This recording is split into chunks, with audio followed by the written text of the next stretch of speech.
So here's it with some drums, and there's it without.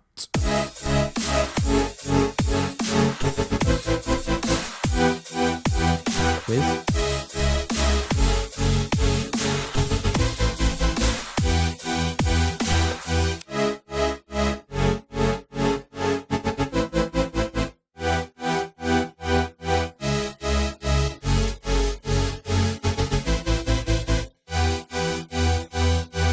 So that's the sound. Hopefully you're interested in seeing how to make this sound.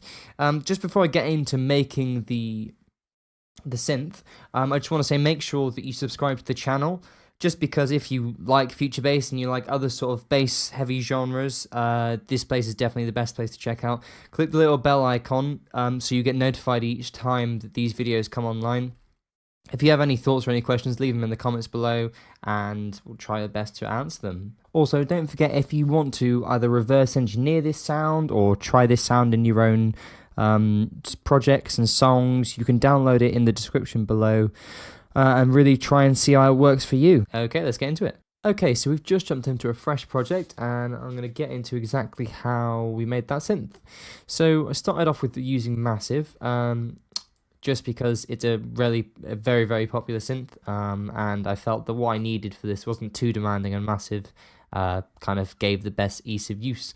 So this sound is a very sort of super saw type sound, so in which case we'll start with saws, as you could probably imagine. Sounds great, right? No, it doesn't. So if we just kind of go to envelope 4, because naturally the amp mod has this horrible envelope, so just put that all the way up. So it's just a long sustained note. Now, first of all, we're going to get the actual texture of the sound before we get the movement. So the main texture of the sound comes from the voicing.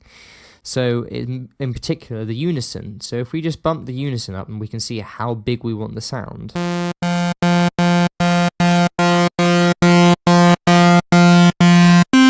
Turn it down a bit so it's not clipping.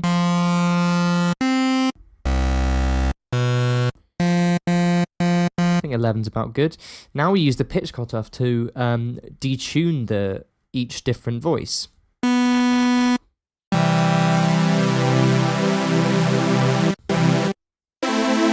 So quite a bit. So enough that it's just really detuned to make this ultra wide sound. Next, we're just going to add a noise oscillator. So we're going to use the bright noise just to add some sort of crispness on the top. Crispness, not Christmas. So that's good. So next we're going to go into reverb. So we're going to use a small reverb because it's quite a tight sort of sound, but it's giving it more space with the reverb. So we're just going to whack the dry wet up. So the way I work with reverbs mostly is I work with dry wet all the way up to get the sound in the room and then take it down to the amount I actually want. So I'm just going to design this sort of room that I have in mind, which is a very sort of small.